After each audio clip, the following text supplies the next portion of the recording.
up, guys? Welcome to another episode of With the Boys podcast. Today, I have someone that I have worked with before. He's a great guy. He has a lot of knowledge in the health industry, guys. All right, so I want to introduce to you guys Sam Wag. How you doing, man? I'm doing well. Thanks for having me. Yeah, Happy to be here. Thanks, man. Thank you for accepting to be in the podcast. I appreciate you. Yeah.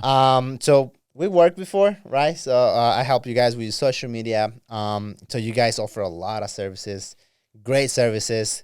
Some of them that I'm still interested in trying out, like the sales, but that's not a conversation for another day. Yeah. So I like to start the podcast with a "Will you rather" question, just to break the ice, just to lighten up things up, Hit So me. get the conversation going. All right, man. So you ready? I'm ready. All right. So here's the first question. All right. So would you rather dance every time you hear music or sing along every time you hear a song? Ooh, man. I feel like I already do the second one sometimes, even if it's up here. Yeah.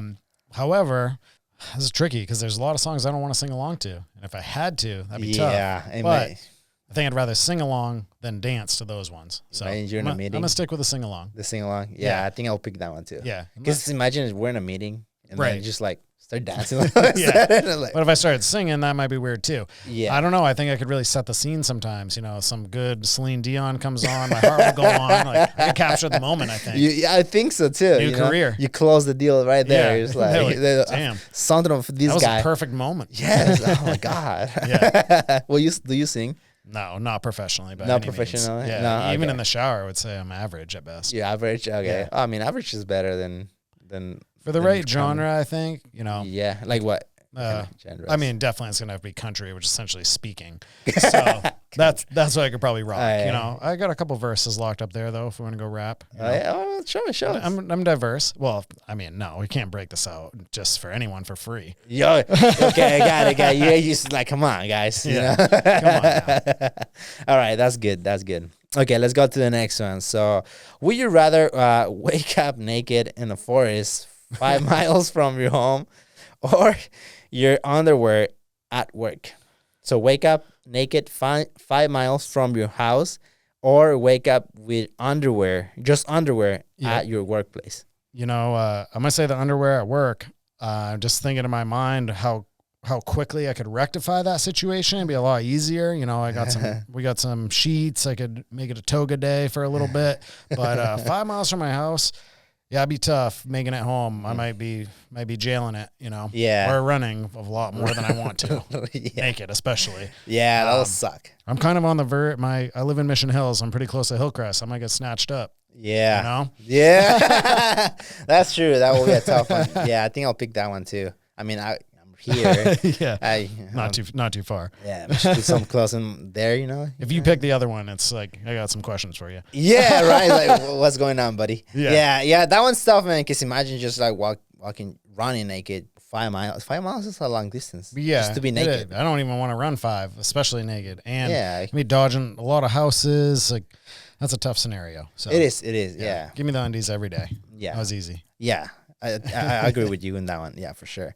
All right, so would you rather accidentally like an old photo of your ex on Instagram or accidentally send a sex to your mom? Wow. Oh damn. Yeah. I mean, my mom's pretty forgiving. We're pretty transparent, but I'd rather not do that so much. Yeah. At least I think we could write off the like as a mistake. You're like, Yeah. oh, I thought it was unlike. My bad. Yeah. I wasn't trying to get your attention. Don't worry. Yeah. Sorry, I was somebody else. Right. Yeah. If my account got hacked, well, we could work around that one. Yeah. I was just like, I thought it was my new girlfriend. Like, I was sorry, like- mom. And she's like, that's how you talk to women? Like, I don't want that either. Wow. Yeah. So, yeah, definitely. Yeah, I don't want my mom to do that either.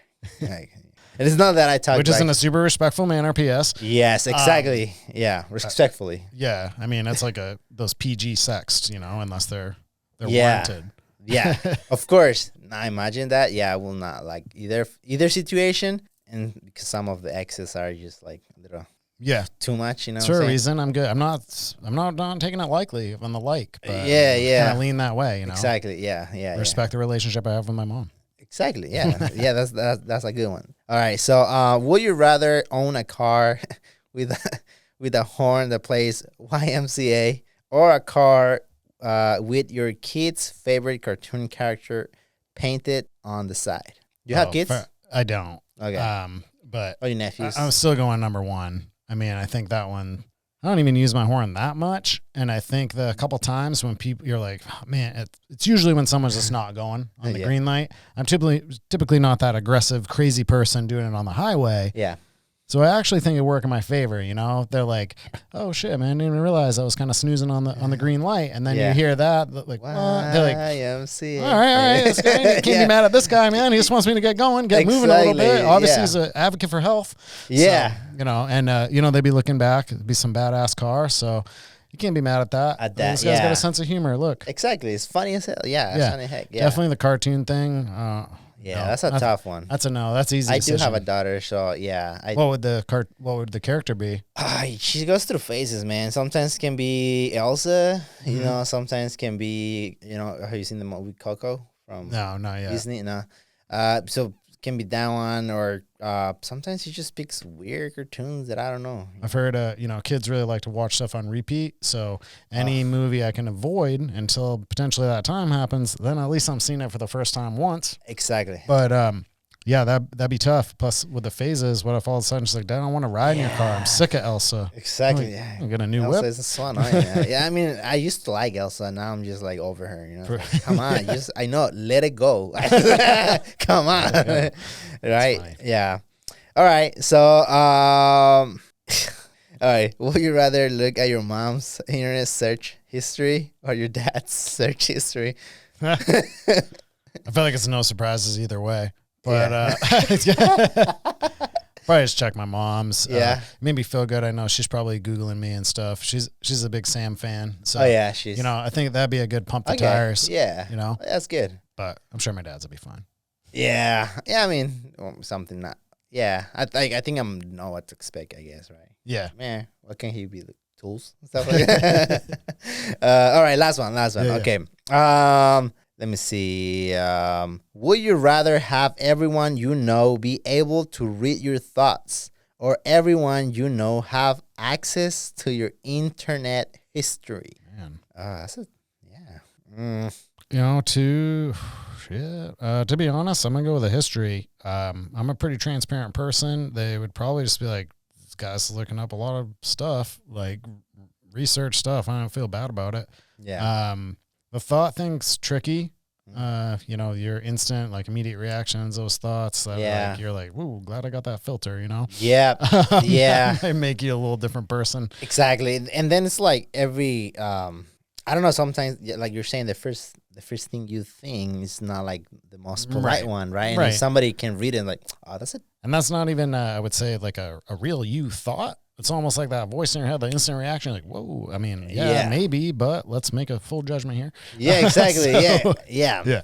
Your first reaction isn't always necessarily your your true feelings. So. Exactly. Yeah. They're just thoughts, and they just come and go. I don't think I have much. I can't even tell you last time I cleared my history. So yeah, I'm the same. I don't think I have much to hide there. Yeah, I'm the same way. Pretty boring. They're like, wow, you go on your booking site a lot for my business. Yeah. And we're looking at conditions, a lot of YouTube stuff. So a lot of music. So that's about it. Yeah, I agree with you. Same here. I think I just do a lot of research as well.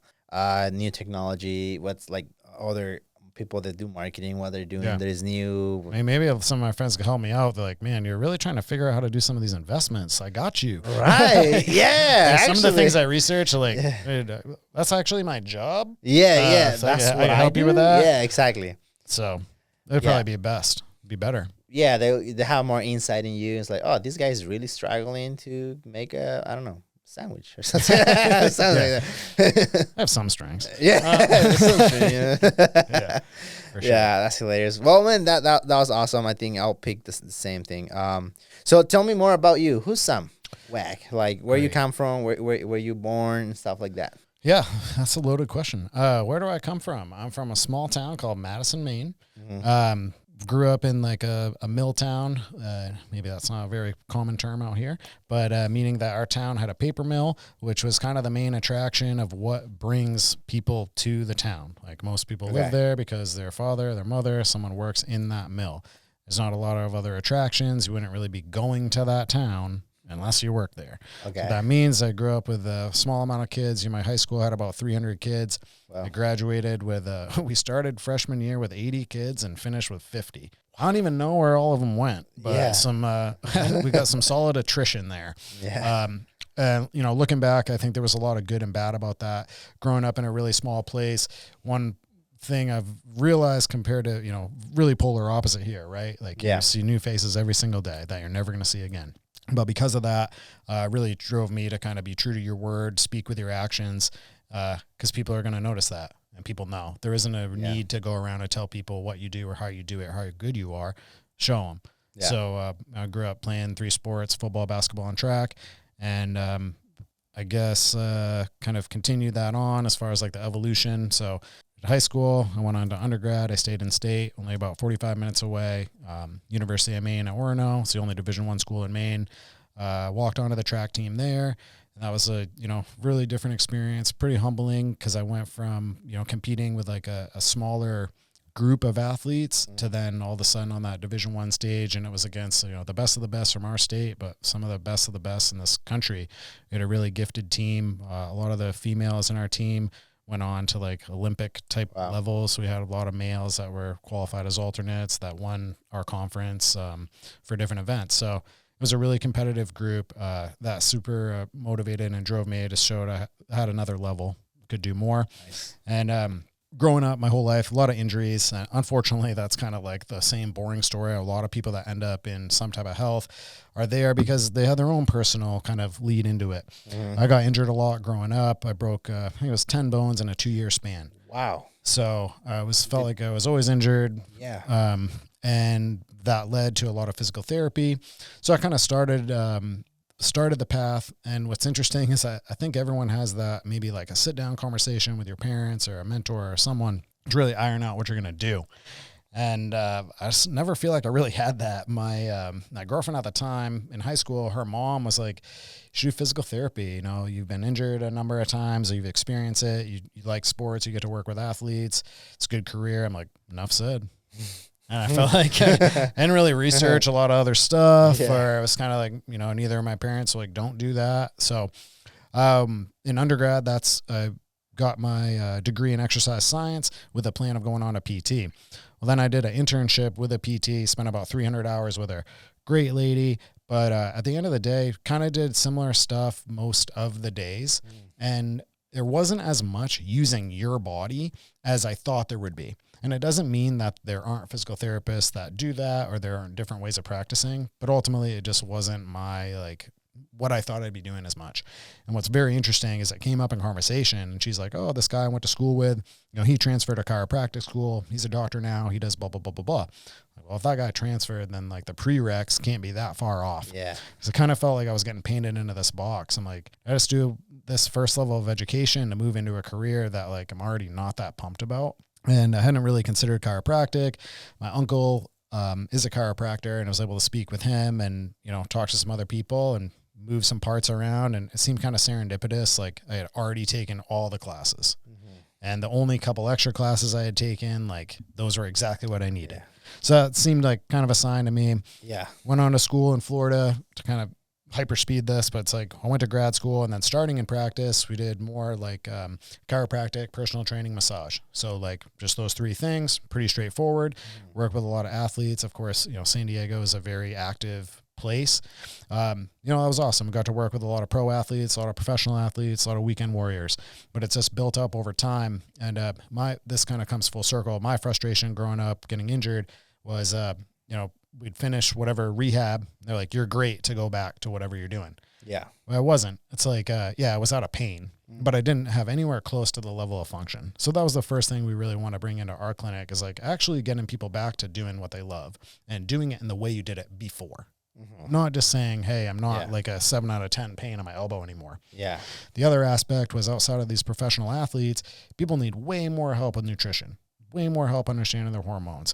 Like you talked about with the stem cells and some of the services that we do, that regenerative medicine aspect was like so strongly needed. because we don't want to have people that we're sending away like, hey, don't do that surgery, Tony, for your hip, but I don't have a different solution for you. Maybe look into XYZ. Yeah. Why don't we just offer that in-house? Yeah. So we went from chiropractic, personal training, massage to chiropractic and rehab all in one as like one bucket of care, wellness care. So we could help people internally through their hormones, through their nutrition, through detox, and how they actually utilize their body. And then that regenerative medicine component. So we could help people avoid surgeries, but then we could help restore things that our body's capable of doing, like growing your hair back, like doing, like sexual performance. And people think of that as like some vanity thing. It's like, all right, what's your confidence like? If, what are most people going out to the bar to do? To meet someone. And I know it's not always like, this isn't just to go hook up with someone, but to meet someone that they hope to build a life with. Yeah. Sexual life and health is a big part of that, right? Yeah, even if you're married. Yeah, right, exactly. That confidence goes with you either way. And that's really important. We used to think, when we got into like hair restoration too, that's super vanity. I'm like, I'm telling you right now, if this starts to go, I ain't coming out unless I can wear a hat because I kind of like my hair. And, that would be tough for me, and can kind of put myself in someone else's shoes of having that big change. So at the end of the day, we still want to get people back to doing what they love, but having that confidence inside of you, and that lack comes from a lot of things. So that's my super short-winded answer to your first question. Yeah, that was awesome. Well, I think we're done with the podcast, guys. Thank you so much. Just kidding. That was a great answer. That's like the timeline, though, for me to kind of bring it full circle and, to get to where we're at is what we do as a clinic. Because now, my day to day and what drives me and what's fun is being able to do things like this and find different avenues to share the information. Because what's led to the expansion in our business is kind of this, for me, a frustration that people don't have answers to a lot of the questions or problems that they have, that there are answers for. Got it. And, the system and going through insurance and like, kind of our traditional medical system, if I can say that, isn't really built to serve the people. Yeah. We have some of the best end stage care in the world. Like, trust me, if I had to get a surgery or anything like that, and I have had multiple surgeries, I don't want to go to some third world country. I'm not asking for that. But our healthcare system kind of starts at being awesome there and ends at being awesome there, where we have so much available to us that we can do that's preventative with some simple tests or just educating people to understand stuff. I was just talking with your coworkers out there, and there's a lot of things people just don't know that if you knew this on the front end, rather than when you're 50 or 60 getting some type of scan or test result and then just having them tell you, hey, if we'd known about this 20 years ago, we could do something, but where you're at now, it's tough. I'm sorry. So that's pretty sad. And it's not a mystery, the things that need to be told. Yeah. So I think my big motivating force is how do we get more content out there? How do we help people understand? How do we make these solutions more readily available? How do we get inside of corporations so that entire companies are kind of on the same page and are working better? Yeah. And, at the end of the day, regardless of what your job is, like, you'd probably do it better when you're happy, when you have good energy. It's like, how do you feel on 2 hours of sleep? And how do you feel on 8? Yeah. So if I can teach you to be a fully charged battery every single day, how much is that worth to that company? Because how much more is that now, that company impacting our society? Yeah. Right? More productive. I want everyone to be healthy. And I guess that's everyone's sales pitch, right? Is like whatever you do can help everyone, right? Like you want to market everyone. But there's nobody to market to if nobody's living.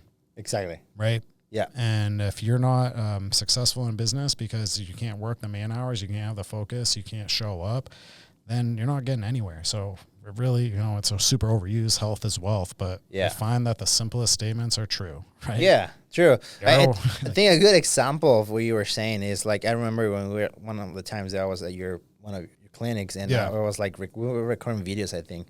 And then I asked you, because I had an injury on my foot, on my toe. And I asked you like, so I went to the doctors and they told me like, that's it, man. I was like, you're screwed forever. I'm like, is there any solution, something I can do? Take painkillers when it hurts. And like, is there really nothing else that you can do for it? And it was tough for me to grasp that. Like, it's hard for me to believe that there is nothing else out there that I can do for this. That kind of sets you up in a mindset to think like your body's an eggshell, right? Yeah. Because you're like, damn, if I hurt my toe and there's nothing we can do about it, I just got to live with this. You're like, Yeah. man, I hope I don't hurt my wrist or my shoulder or my hand. Now you can't hold a camera, you can't record, you Yeah. can't edit. You're like, that's my livelihood. So Yeah. this is, again, like a driving force of there's information, there's answers, and there's solutions of problems that people have. And if you're not getting the right information, and whether it's like, I'm not here to bash anyone, but there's a huge difference of saying that, listen, I don't have a solution that does this. There are some alternative methods that if you were to go down that route, I'm not going to get paid because we don't offer them at my clinic, but this is what you should do to get healthy. Yeah. And I'm very transparent with our clients that if you embark in care with me and we're going to partner in health, I don't care if I have the solution in my office. It's my ethical, moral duty to you to get you to that solution. That's good. And that's what drives us to do this is like, we're just a group of compassionate humans. And if you saw my Google history, you'd probably be like, I don't know if this dude's the best business owner, but I definitely want him taking care of my health. Yeah.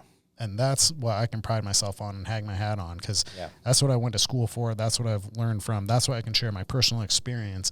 And, you know, going through those injuries as a kid and then treating a lot of real life patients, you know, outside of a clinic when you're learning in school, you realize a lot of people never recover from an injury. So a lot of people are in a similar boat to you of like, I hurt my toe and I was told there's nothing that could be better. Where I'm sitting here, I'm like, I completely tore my pec off the bone and I'm back to doing what I did before. Yeah. Broken my foot, broken my wrist, broken my leg, all these things like, and I'm back to being even better version of the human I was prior to that injury. It can be done. And I wasn't going to awesome, amazing places like we have available in our clinic. Wow. So the fact that people don't know that is a completely different, like, it's sad to like rob people of your perception of what life can be.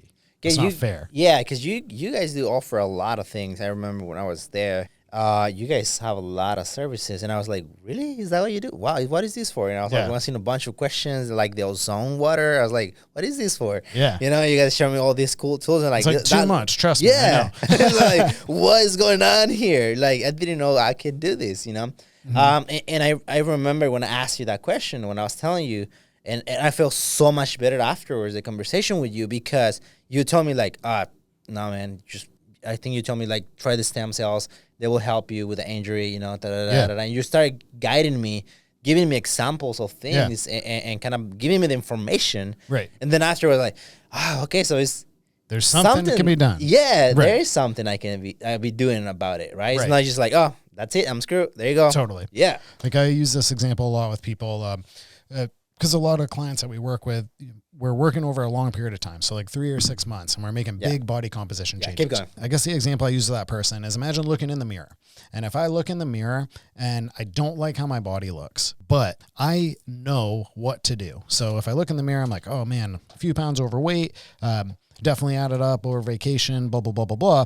But I know what to do. Now it's just a choice. It's like, all right, I just need to do this, this, and this. I'm not going to carry anxiety about that. I'm just simply making a choice. Whereas on the other side of it, if you look in the mirror and you don't know what to do, but you're still unhappy with something, that's really frustrating. And that's going to create a negative feedback loop. So as simple as knowing there is something to do. Yeah. But then the second phase of that's like having control over it and starting to enact it. Exactly. And, you know, when we had our conversation, it's like I can start with like the Cadillac thing. You know, if money was no option, we just tell people, hey, stem cells for every injury that we come across. Yeah. But we can kind of work our way back from there. Like, this is the best thing that you can do. This is the minimal that you can do. My job as a healthcare provider is for you to know all your options, right? Yeah. Just like if we're playing poker, a lot of different ways to play a hand. But if I never teach you how to play every scenario, then you're like, man, unless I have pocket rockets, I just don't know if I should ever place a bet. And you're like, there's actually a lot of different ways to win. Yeah. And we can win even by your emotions, right? And how I play my hand. So all that to say, without you knowing the options, it's a disservice. Yeah. Because the other part too, I think a lot of clinicians, people judge based off what they perceive someone could pay or afford. And they do this both ways in a negative. Sometimes they perceive someone to be very wealthy and they really try to upsell them. You got to sell someone what they need. Yeah. And you're not selling them anything. You're educating on what can be done. And you're both mutually coming to a decision that this is the best path for you. So that's the difference. Yeah. That's a huge difference because I don't know, maybe what I felt when I went to that doctor, right? And I'm sure I don't say names, but Kaiser. So, I mean, they don't sponsor me for anything. So, You graffiti that billboard? right? Like, lies. No, the way that I felt, man, it felt like the guy didn't care for me. Yeah. That's how I felt. When I was there and I was asking him, I almost felt like I was annoying him. Yeah. And I was just like, man, I'm just asking you. It's my toe, That's Yeah. my body. Like, I want to Yeah. know.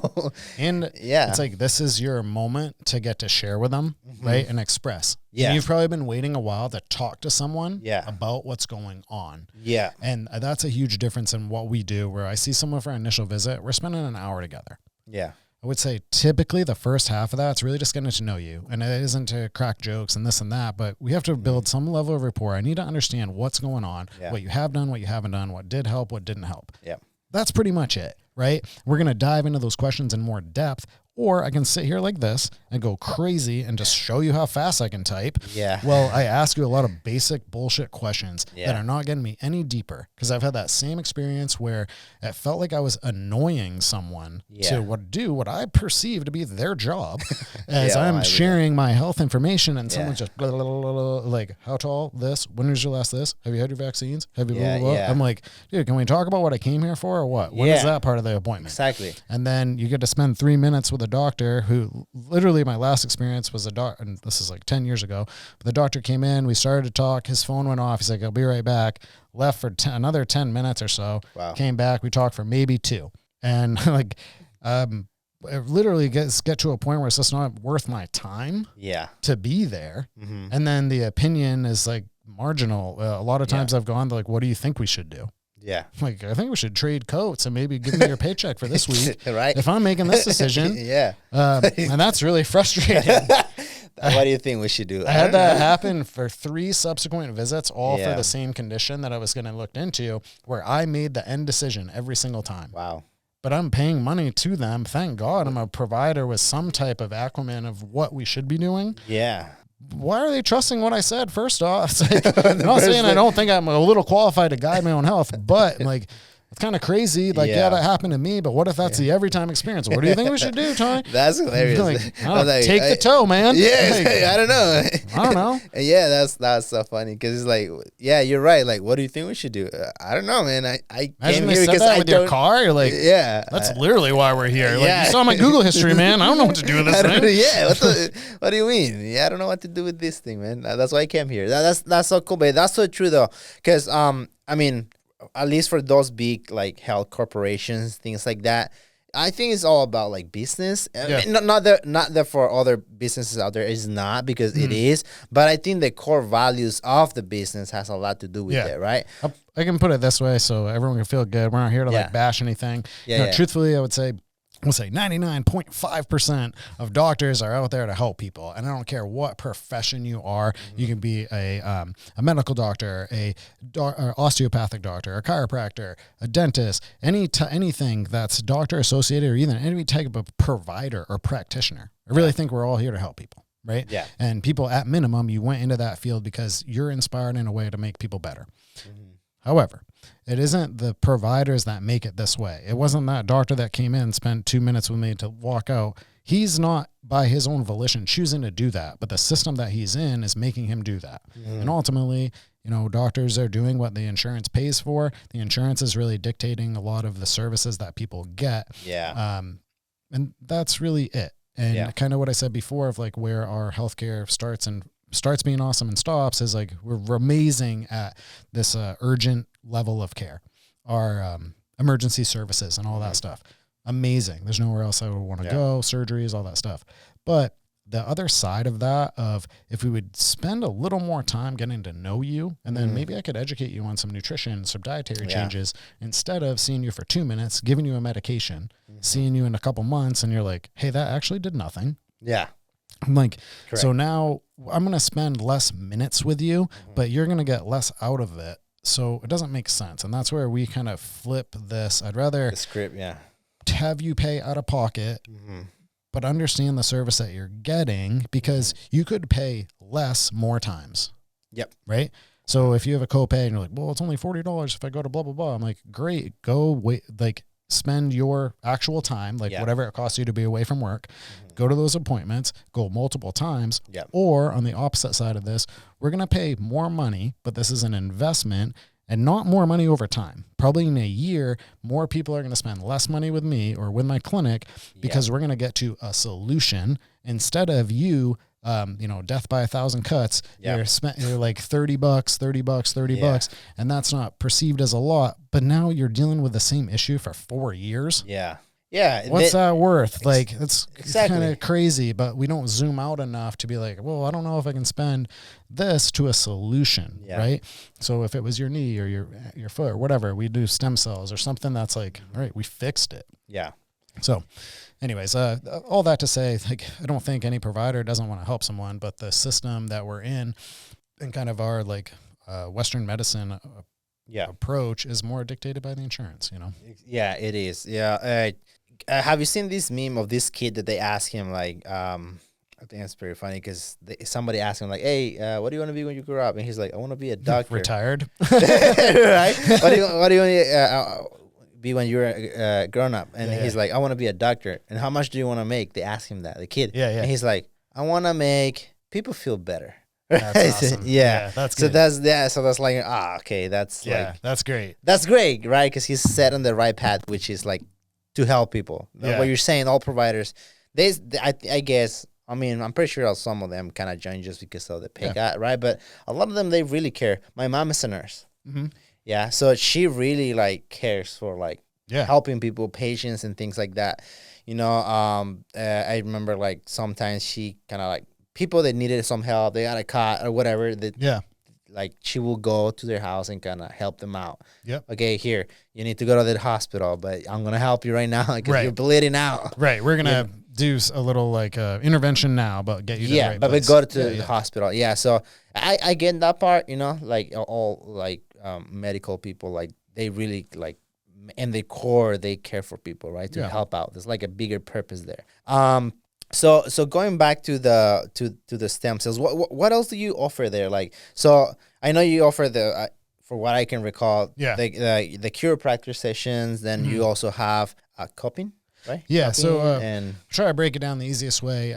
If we think of it in like 3 buckets, so we do really that rehab bucket. It's chiropractic, our training, almost any modality you can think of for chiropractic. So we have like a spinal decompression table. We have flexion distraction. We use multiple different techniques. So like active release technique, that's really sought after by athletes. That's our hands-on care. When I work with a client, probably 95% of that is using my hands, working through those muscles, those soft tissues, and actually getting their body back to what it should do. And that to me, it's a super underappreciated like art form essentially. Because if you think of your body almost like a wetsuit, every single thing is connected. And if you have issues in that fabric, right, you have that old injury here, it's like that's affecting this whole chain.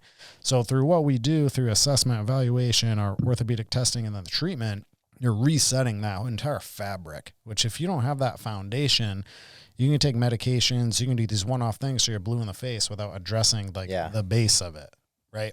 So in that kind of rehab chiropractic bucket, it's everything you'd imagine at like physical therapy chiropractic, right? Yeah. So there's that section. In the middle part, we have our wellness care. So a lot of the clients, like I said, I'll work with for like 3 to 6 months. When we're doing that, I have a complete online curriculum that person can follow along. So I've helped people all over this country. I've helped people actually outside of the country too, where they're going through that curriculum every week. There's videos almost for every day. But every week we're going through some transitions and we'll work them through this process where I'm coaching them through it. Because as I said before, the big kind of separation or disconnect, you go to the doctor. It's like, all right, Tony, keep an eye on your diet. Like, the hell does that mean? Did we go to school together? So as like, the lay person coming in for help, you need more guidance on exactly that. So like in our program, it's like not just saying, hey, don't eat this. I have a complete cookbook. If you printed that thing out, I'd give Rachel Ray a run for her money. Like, it's big. So we're helping them every single aspect. The other part that goes with a wellness care is doing like food sensitivity testing, hormone panels. So figuring out what your internal chemistry is like. So I'm not just haphazardly like, you should do this. We have a framework. There's a blueprint that you can follow, that wellness program. However, that's going to become customized to you. Yeah. And that's what makes it really fun to me as like the coach when I'm bringing somebody through something, is everyone goes through different. Some people are very like, they hardly need any guidance. They just work through that program. Some people need a lot of like just reassurance it's the right thing, because we're breaking some mindset stuff. You know, they've been taught that maybe this food was healthy and it's not. So we're making some big like paradigm shifts. The other part of that is regenerative medicine. This is probably, to me, covers the biggest span, and you could reorganize some of these services a little bit, but through that we can start kind of lower level. To me, PRP, trigger point injections, hyaluronic acid, which is like a great alternative to cortisone injections, where we can kind of lubricate the joint but not do damage. And we can move that up to something called VidiPure, where we're getting all those growth factors from the stem cell type of injection without the stem cell itself. And then we can go all the way up to the stem cell. For anyone that doesn't know what that is, when we're born, we have a huge concentration of stem cells. As we age, those drop.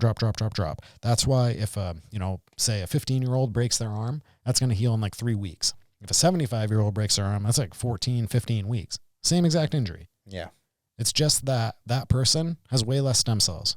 When we're young, all we're made of is stem cells. That's why you have one stem cell. It's like, all right, man, it's been great knowing you. I'm going to become an ear. And a different one is a shoulder and a hip and a knee and, a tongue. It's like, that's how we started, as these cells that can become anything.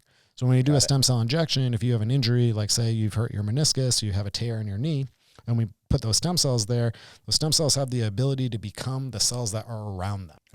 So when it gets dropped off, it's just like, all right, I guess if I'm going to fit in here, I'm going to become a meniscus. And it repairs that tissue. So we're kind of harnessing your body's own ability to heal. So when we get these stem cells, you're taking them from a live, healthy birth, and we're harvesting, so to speak, from that. So it comes from the umbilical cord. If you were to cut that in half and look at a cross section, there's this insulation. It's called Wharton's jelly, and that has the highest concentration of what are called mesenchymal stem cells in the whole body. And those cells specialize in becoming our like soft tissues like muscles, ligaments, tendons. That's why we want to use that exact type of stem cell when we're dealing with these joint injuries. And there are other type of stem cells. And this is where it gets really tricky. And there's a lot of legalities even talking about stem cells from the FDA, because they don't want me to say, Tony, if you have a knee problem, we should put stem cells in it that heals it. Because that's like saying, if you have a headache, you should take Tylenol because it cures it. That is a drug, right? And that's why when we talk about it, we have to be very particular in how we kind of market it and discuss, which it's frustrating because it's a very powerful tool. And then it's like uber highly regulated. So it's hard to explain to people how well it works. But all that to be said, the reason I kind of brought it up is what can be frustrating too is where clients will like price shop, and you can find lower prices than what we offer, but they might not be selling you, even though it's a stem cell, it's not the right type. Hypothetically, if you have that knee problem, but I gave you the stem cell that's suited for hair, who cares if you pay that guy less money? You might as well have done this with your lighter. Burning. Right? Because you're not putting in there the thing that should be in there. What if I said, hey, I'm going to put chicken feathers in there? It's like, well, I don't serve you either. It would be that dumb if I could say it. So that's, I guess, in those buckets, we talked about the injections. And the other part of that is more, we do body contouring. We use a device called TrueSculpt, which harnesses heat.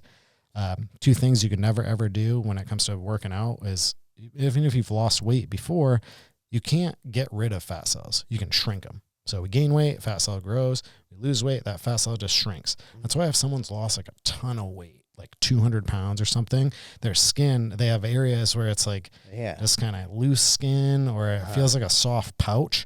You're looking at a bunch of shrunken fat cells that at one point were a lot bigger. So with TrueSculpt, the two things you could never do before were target where you want to lose fat. So if I go in, I'm like, oh, I hate the top of my tricep or my bra line or my inner thigh. These aren't all my complaints, but or under your chin. So there's a lot of different areas. People, it's like what we consider a problem area, right? When we use that technology, not only can you target where you want to reduce it, but the heat heats that fat cell up until it dies. So then in a 12-week period, your body eliminates it. To me, kind of back to what we were saying about the hair thing, you can look at that as really aesthetic. But when you understand the science of no matter what, you can only shrink these fat cells. Some people are in scenarios that, we literally had a client who was almost 300 pounds. Now he weighs about 160 and about 6% body fat. And he's Wow. been doing like physique competitions. But he had an area like above the hip where it was kind of soft because he had dropped so much weight. Yeah. He could have worked out the rest of his life and you'll never, ever change that. Wow. So being able to use a tool like that, and again, back to like the hair thing too. Yeah. It's very different for everybody. And whatever it is, whatever your thing is, that confidence is kind of coming away, we want to help you with that. That's awesome. Some of the other parts of regenerative medicine, we do sexual performance. So if both males and females, again, we talked about confidence, right? That can be huge, play on words. So yeah, exactly. That's both male and female. A lot of females, post-pregnancy, they can have like incontinence issues, and like talk about confidence thing, like, wet yourself. That's tough. So being able to help someone with that, or they have no sensation or it's painful. Yeah. I'll say every male's been straight vanity, but yeah. And everyone's a liar as well. So we don't really need it, but but you know what I'm saying? Okay. Yeah. So I just want to see how it feels. Yeah, totally. But that's males.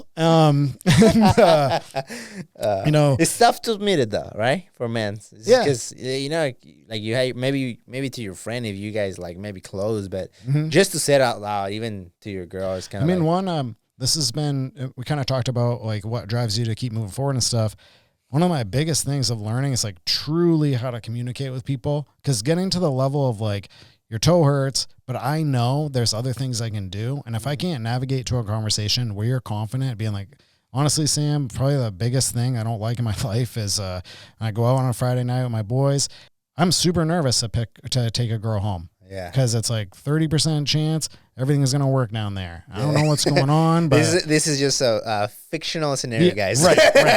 This is not directly filling you in on what we talked about right before this.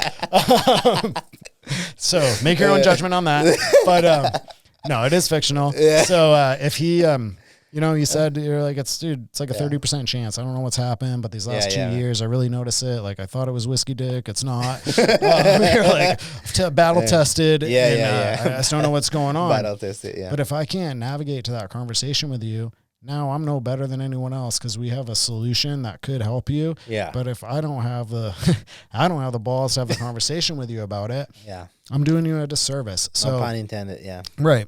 And that's its own learning curve. Be like, body image, sexual performance, those type of things, even pain can be hard for people to talk about.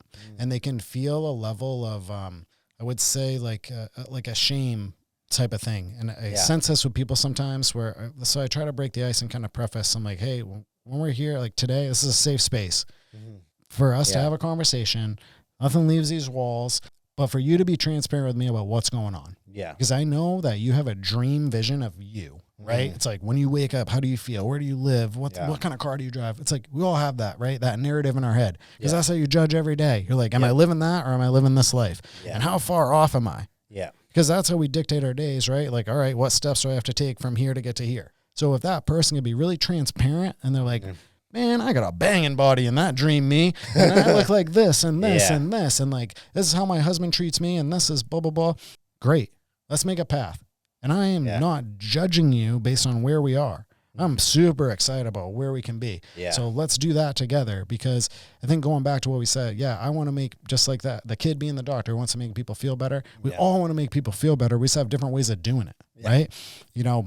You're working with a company and you can make them really happy because you do this product, you're able to get them more clients. You can market them in a way. It's like, no, you're happy. Yeah. Everyone's happy is different, but we're just trying to provide that, right? Because everyone likes being liked. Everybody likes making someone else feel better. Yeah. I just do it in a really direct way of feeling better. You could come in with a pain. I could get rid of a pain, but we all have different pains. Yeah, right. Exactly. So I think, being able to navigate through those conversations and kind of pull from those 3 buckets that we have. Yeah. And put that into an actionable plan for you.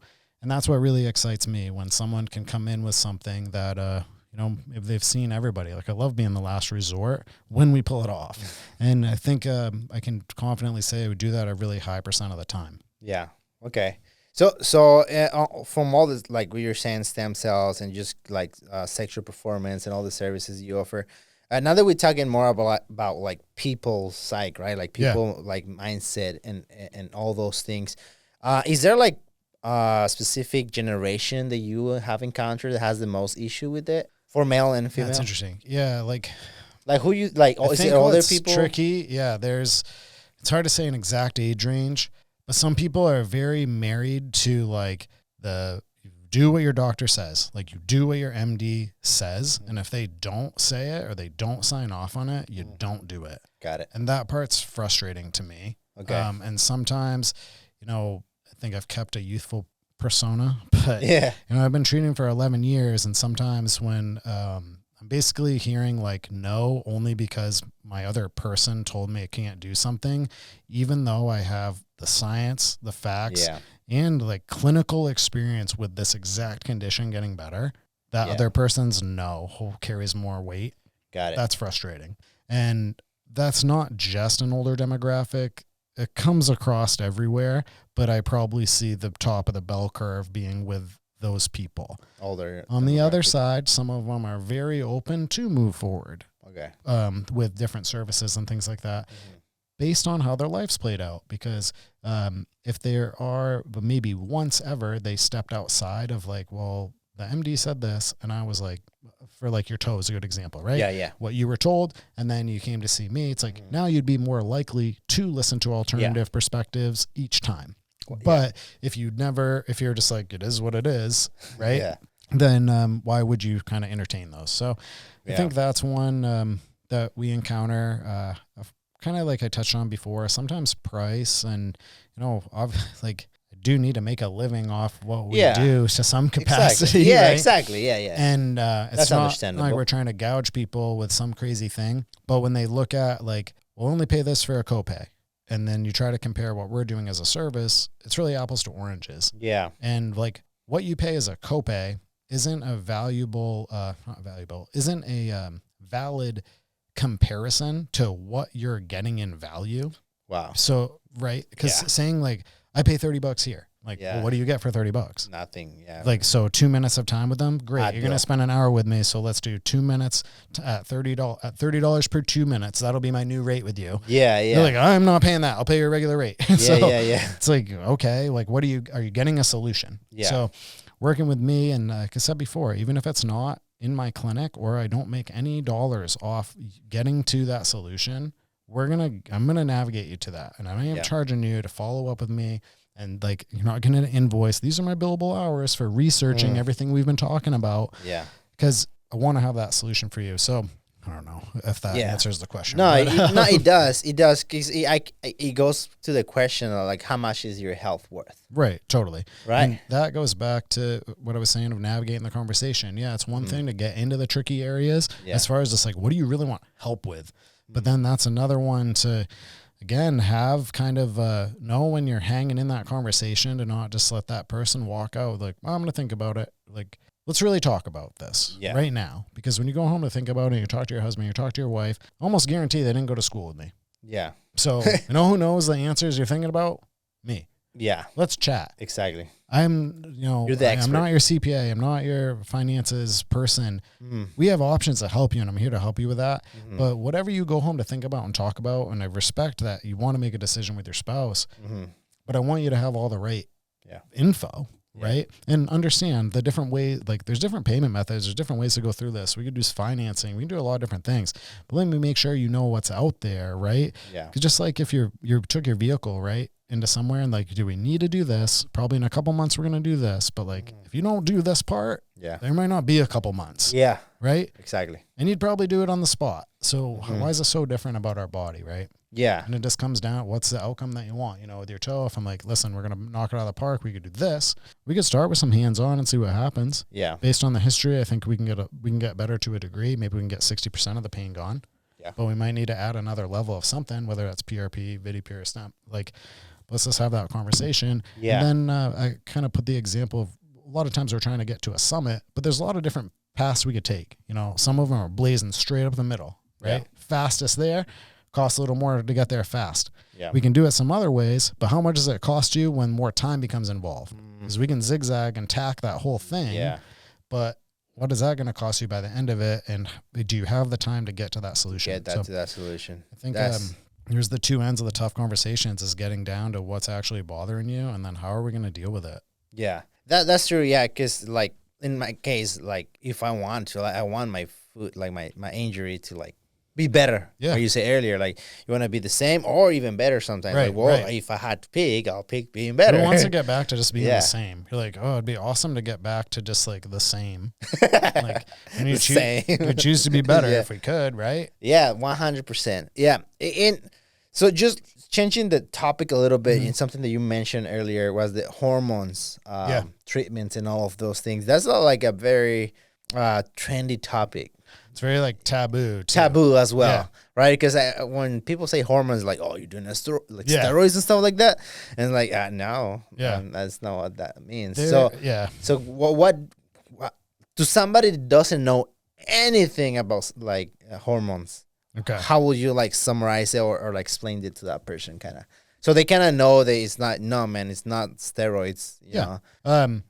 A couple different things. First, what most people think about when you talk about hormones is steroids, right? That's Uh-huh. where we honestly probably get the most information about it or hear about it, regardless of who you are. So think about as you grow up, especially males, it's like at some point you're probably transitioned to like, all right, I'm going to start lifting weights. I want to get bigger. And then you're like, dude, how do you get as big as like this guy? And they're like, he's on steroids, blah, blah, blah. And then you look at action figures and heroes and whatever. Yeah. And it's like, Yeah. I kind of build that as like, that's the peak male physique, right? Yeah. So that creates this kind of level of misunderstanding, because what do we also hear about that? It's like you get roid rage, you get acne on your back, it's going to shrink your balls, it's going to not make your reproductive system not work. You know, it's basically it's pitched as it's at a huge risk reward, right? Like you can have this body, but you're going to sacrifice XYZ. Like your mood's going to suck, you're going to have acne, Yeah. your balls might shrink, you might not be able to reproduce. Wow. They're going to push all these things, right? Yeah. Where that's not untrue for a lot of it. And I guess where I start in our conversation is there's two different types of hormones. We can do something synthetic. We can do something bioidentical. My simple example for this is if you have a husband or wife. So hypothetical scenario, say your wife is like, listen, Tony, if you don't do X, Y, Z, we're done. Over, right? Yeah. Next day, she comes home, you've done X, Y, Z.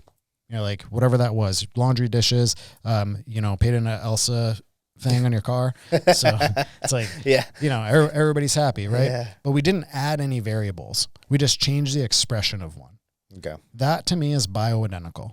We're not adding something that your body's unfamiliar with. We're just changing how it's expressed. We're expressing it more. Got it. Synthetic, which is another way that we can do hormones, is like you coming home, and then you're like, who's Tony too?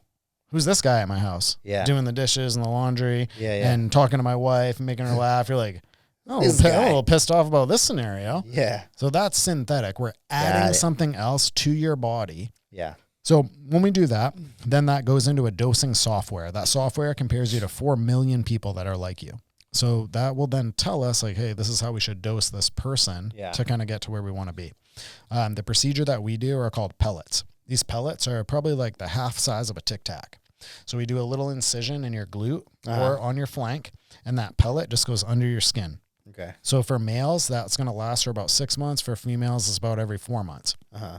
When we do that, now that hormone is absorbed into your body in the same way as it being like released from an organ. Got it. So over time, we're just steadily releasing that hormone.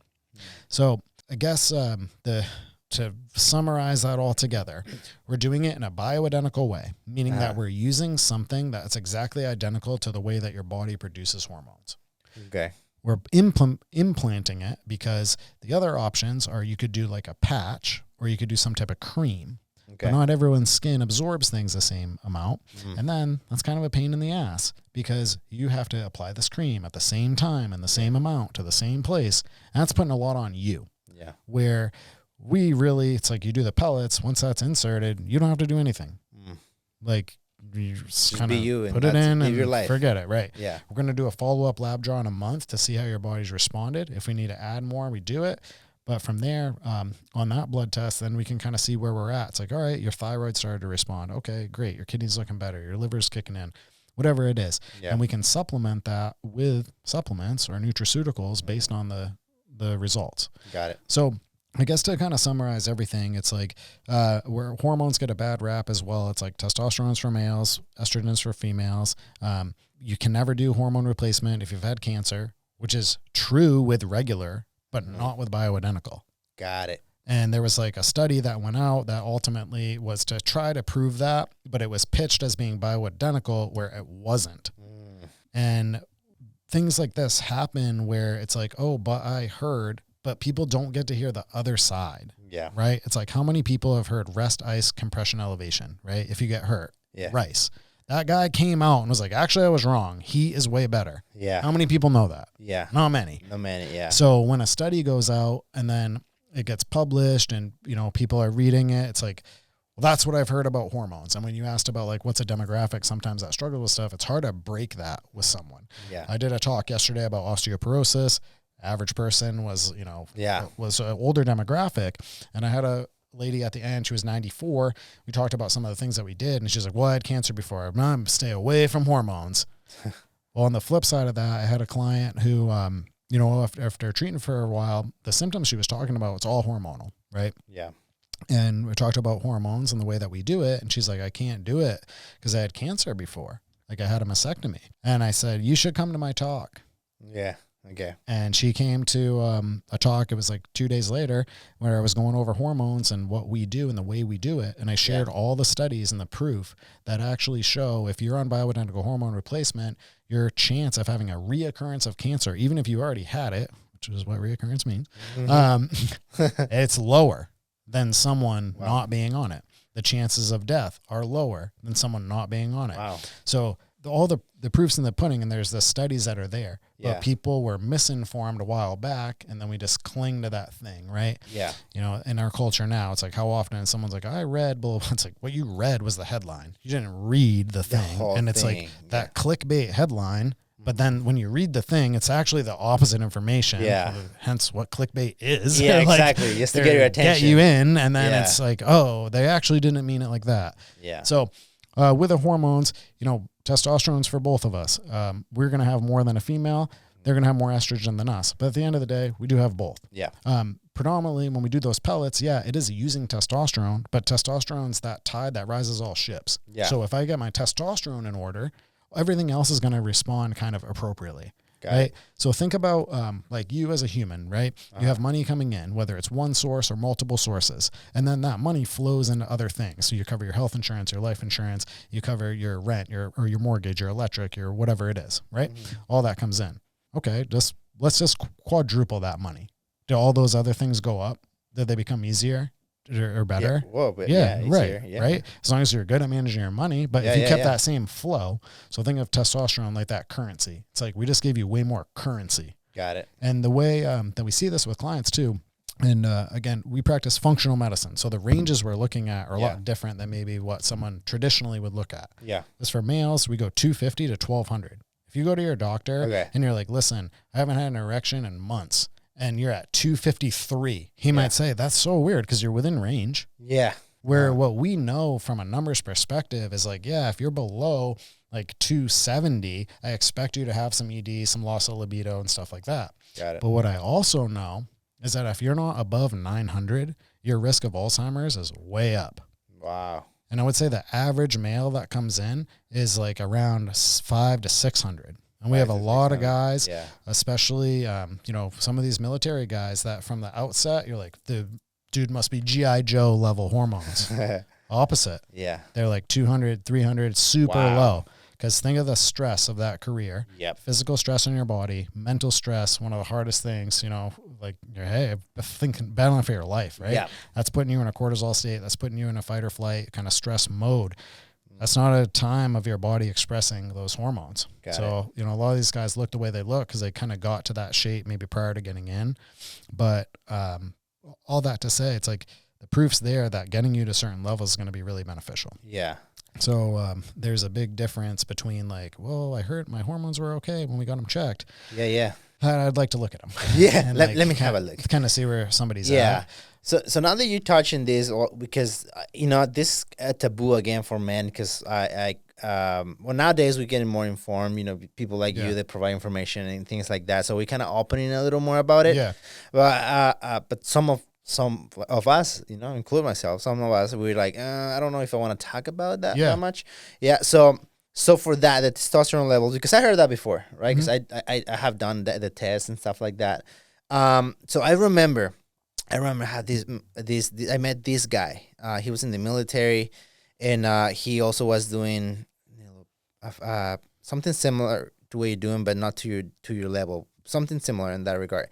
And he was telling me that, oh yeah, man, whenever I feel like I take It's maybe like a testosterone like injection. Yeah, but it was not testosterone. Yeah. There's other ones. It's like a precursor.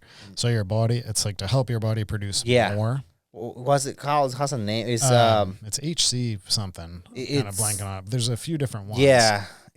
So he explained to me, he was like, oh, so I take this pill. And then he was like, so what he does is was made for women that had issues getting pregnant or something like that. Okay. And then, but then they tested on men and it seemed like increased the sperm count and testosterone. I forgot. But you're like, oh, great. Something originally designed for females for their hormones. Now I'm taking. Like, yeah. So was that like, what do you think of that? So I talked more about like the method that we do, the bioidentical. Yeah. But some of the other common ones, like males especially, is Clomifil. Okay. They'll do like testosterone injections. But I've had clients where they were going weekly. It's like, who wants to go somewhere every week to get an injection every single day? Where I'm like, listen, twice in the year you're gonna see us, 4 times, twice for procedures, 2 times for labs. Okay. That's a lot easier, right? Yeah. Plus, you're feeling good the whole time. So the issue is if you do that injection, we have to do it weekly. It's like, get the injection, big testosterone spike, but then we're almost already coming down. Yeah. Right? So your mood is going to be way up and down. Those patches or the creams don't absorb all the time. So that's kind of wonky. Yeah. Whereas with us, it's going to be more of a bring you up and then keep you at a certain level. And it's going to feel a lot more normal to you because we're doing it over time, but also because it's bioidentical. So it's not this like crazy right to the bloodstream, big spike. That's going to drop. Is the pellets that you were mentioning. Yeah. About. So the pellets are more of this like time release approach, but it's the most like efficacy as far as your body utilizing the product. Got it. Compared to some of these other ones. Okay. But I think where you're starting to ask as far as like the comfortability and talking about it is, we spend a lot of time educating people about stuff, and especially these things that are coming out of insurance or they're high ticket items that insurance will never cover, the stem cells, a lot of the injections. You have to have a high level of pre-education going into that too. So helping someone understand, just like I said with the stem cells, it's like, hey, we all got them. They're declining as we go. This is why we use it to heal, blah, blah, blah. When it comes to hormones, hey, pretty much for all of us, they're declining. Yeah. Once we hit around our 20s. So we're dropping. And I'm able to share for myself. I'm like, listen, I've been doing hormones for about 3 years. I'm 36 years old. Most people are thinking like, hey, for males, you're like 50 plus and you have like ED or something. And for females, it's only if you're like in menopause. Wow. Where that isn't, it's like all of us, like I just said, like into 20s, we can start to have issues. And what's crazy with males, we go down basically 1% a year, and it's really predictable. Wow. Males just kind of go down. Yeah. Females can go from 1 to 50%. Wow. So talk about males not wanting to open up. If you're that female and you're like, holy shit, like I'm hearing all these girls talk about getting hot flashes and like, but they're 2 decades older than me and I've been getting them for months. Wow. You're going to feel like really out of place, or you have symptoms, but none of your other girlfriends do. Because maybe everyone's 1%, but you hit that, boom, 50. Yeah. And it went really big change. Wow. And once people understand, like, hey, hormones are just like, it's a thing, right? It's just my internal chemistry. There's some parts of it I completely can't control. And it's not something to be shameful about. Like, we're all going through, we're experiencing different things in life. Different things are pushing our timelines differently, right? Maybe you get really good sleep. Maybe you have a great diet. Maybe you're super active. And a lot of, when we look back at somebody's like past, some people are just very fortunate that some of the health habits that were installed in their family, or maybe it's not even health habits that they knew about, but inherently how they like went through life and they were really active or they slept well or whatever. It's like a person's going to probably have healthier hormones than someone else. Yeah. But once we understand some of the things that detract from it and like how much control we actually have, because I think that's the other part is people look at it as just being like, my hormones suck and I can't control it. And it's like, you do have control. And maybe they're not exactly where we want them to be right now, but it's because of a lot of different things that we've done. Yeah. Right. Got it. Yeah. So that's true, because that's a huge difference, 1% to 15%, you say? 50. 50%. Wow. Yeah. That's a huge. It's a big, really Huge big difference. jump, right? Yeah, it's a huge of what someone's jump. experiencing. Where males, yeah, we're kind of going down at that predictable rate. But if you have someone who's like 5 drinks a day, doesn't exercise, poor sleep, Yeah. really stressed, they're, you know, in matching with someone else, maybe 40 years old, and they're 40, it's like, that's going to look way different. Way different. So yeah, do our lifestyle factors impact it? Yeah. But a male would really have to be getting after it to create that 50% that potentially a female could experience in a 1 year difference. Wow. Right. Yeah. Imagine like, you know, 2 males being the same age, and then the next year it's like, boom. Yeah. Gone. It's huge. Well, that's a huge difference, man. And the 1% is every year. Every man loses 1% every single year. So that's then when you install the like. So how? So instead of your curve looking like that, say from 25, right, where we're just starting to do that, it's like we could get you this and be that top line and stay. This is why we say like we optimize hormones, not balance them. Okay. So if I can optimize that, and that's something else too. When you talk about balance, it's just like, all right, this is low. So the synthetic approach would be like, hey, your thyroid's low. I'm giving you a thyroid medication. Okay. Right. Mm-hmm.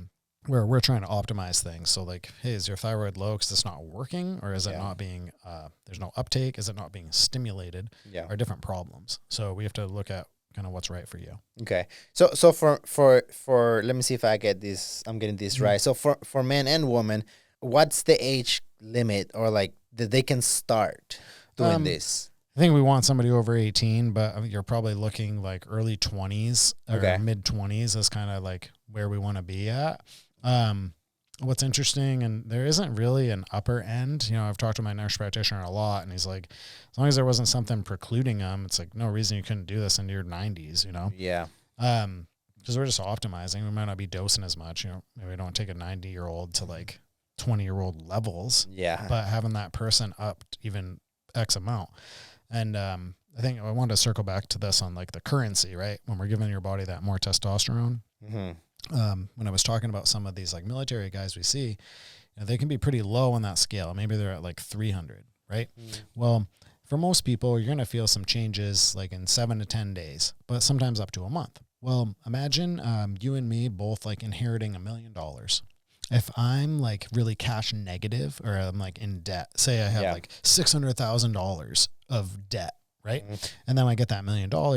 Now I really only have like 400,000 to go do stuff with. Where if you've been really cash positive, you get that $1 million. It's like, and people are from the outside looking at our life, like you're going to do a lot of different things with that. I only have 400K. Yeah. So when we give your body that currency, maybe my debt is that my organs are really not doing well. Now all that testosterone, that currency is being utilized to do those repairs before we get to a cash net zero and then go into a positive. Yeah. So what we see sometimes is someone who's really low. Investments right here. Right. Yeah. So if someone's really low on the hormones, you do the procedure and then they're like, I don't really feel that different. It's like, it might take you a while. And I had someone I had followed up with yesterday, day before, and I was super happy to hear him say, he's like, I feel great. Like it took a while to turn the corner, and it was kind of like what I thought would happen because of how low he was. Yeah. That it took some time, it like took longer. And back to that currency example, it's like, all right, we put the investment in, but we need to let it like repair everything. Yeah. Before we move forward. Got it. So that's a great. Ultimately, like depending on where you're at, it's going to affect us different. But this is why it's like, we stay the course, we keep doing the testing, and we see it's like, hey, you're trending up. We just need to get to X level before you start to feel a change. Yeah, that's a great way to put it. Mm-hmm. You're talking my language right there. Investments, ROIs, like, okay, it makes sense to me. Yeah, exactly. All right, man. Well, hey, is there anything else that you would like people to know about what you do? Is there anything that, I don't know, a false belief or something that you would like to put out there? I think what I like to end with is if you've ever gone anywhere and feel like you weren't heard, if you feel like you left somewhere and there's not a solution for what you have going on, and as long as you're committed to making it better, I want to talk to you. I want to hear your story. I want to figure out what solutions you can have. Because realistically, we're we're here to change this culture, and it just takes the people coming forward who haven't been heard, and that have problems to be advocates and say, hey, you know, I thought I couldn't change this and I did. So I think that's my biggest ask, you know, if there's anyone, you know, whether you're in the San Diego area, Scottsdale area, or somewhere else, you know, we work with people virtually all over the place, like I said. Okay. And I think if I had to pick one, that's my biggest like misnomer. I just don't want to be out there. There's solutions for almost every problem. And there's at minimum a way we can make your quality of life better. So I want to hear from those people. I want to talk to them and, you know, share the resources. If you are looking for kind of like baby stepping your way in, or you want some self-help type of stuff, I did publish a book a few years ago now. It's available on Amazon. It's called The ABCs of Health. Oh yeah. And ultimately, eight times, right? Eight times. Eight-time bestseller. Just, before we end, let's touch base on that. How do you decide to write that book? Because I read that on those questions there. For the book, it's kind of honestly, I wrote it in the beginning of COVID, and it came from some frustration. And actually, the original title, which it still is, it's just hidden, but it was the ABCs of Health that you should give a fuck about. You know, politely blanked out. But this comes from, you know, I had some frustration that during COVID, I felt like, especially chiropractors as a profession, were told to like be silenced or not really speak up for things that they think about health. Okay. And especially it's like anything that wasn't exactly what the CDC said, which I'm fine with people having regulations. I'm fine with there being governing bodies, of course. However, pretty frustrating to kind of put your heart and soul into something, you know, be dedicated to helping people get better and then have solutions, but being told that you shouldn't be able to share them.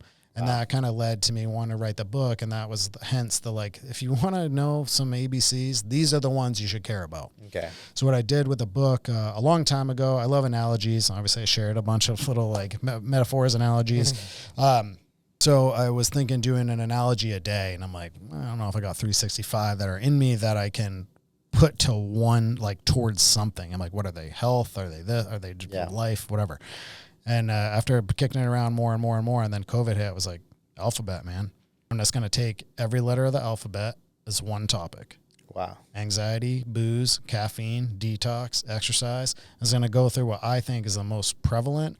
And then the other, and like, because I want my and our voice as a company to be out there and say, listen, these are some things we can do with this. Yeah. Try to make it very simple. I wanted it to be the base level. Almost every chapter is only a page. So the intention, like eventually I will publish this on like National Geographic size. So I want you to be able to open it and just each one's a page. Right now, they basically are a page, some are two. So when the book's open, that's that whole chapter. Okay. It's very heavily animated. There's a lot of graphics. So even if you just scan, you know, we call it dual readership, like you're picking up on some bold words, or you're seeing some graphics, you're like, oh, I didn't know that's how much caffeine is in all these different like drinks, right? Wow. From an espresso to an energy drink to whatever. So to help people, you know, get these like chunks of health information and take them in.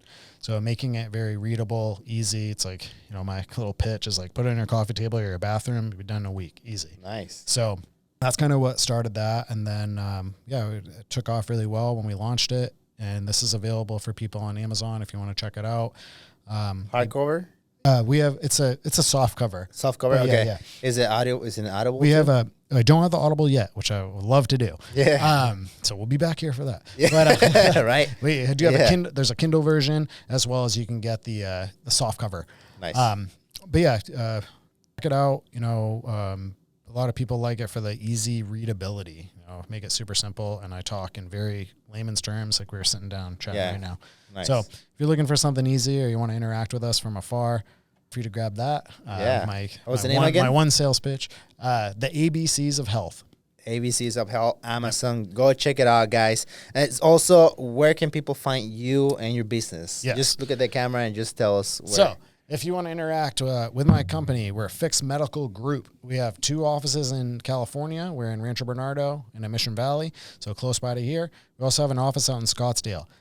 Please follow us on social media, whether it's Facebook, Instagram. It's at Fix Medical Group. If you want to follow me, it's I always mess it up how I spell it, but it's Dr._S.wag. last name is Wag. I wasn't thinking I'm Dr. Swag. It's just my initials. That's very clever. But if you want to follow me on Instagram, I'm pretty active on there. I share most of the stuff that we do through Fix. We do our best on Fix to have a good presence and just help educate people. But we also, our YouTube channel, I would say, is a very underutilized, great resource. We have workouts on there. We have rehab exercises. We have a lot of different playlists based on what you have going on. We have some of our seminars on there. So, good place to spend some time. Love to see that on more people's Google history. Awesome. All right, guys. Well, go check him out. Go check out his Instagram, and go leave a comment. If you found this episode valuable to you, just go hit him up. He will provide a lot of information to you guys. Go to the website. They're great. I've been there. They know what they're doing. Trust me. All right, guys. So thank you, man, for coming to the podcast today. It was a pleasure to have you, man. I really appreciate you taking the time to come here and share that information, that valuable information to us and the viewers. Guys, you guys know what to do. Go like, subscribe, ring that bell, download if you're listening to it. Go follow us on Instagram. You guys know what to do. All right, guys. So thank you for watching and see you guys later. Peace.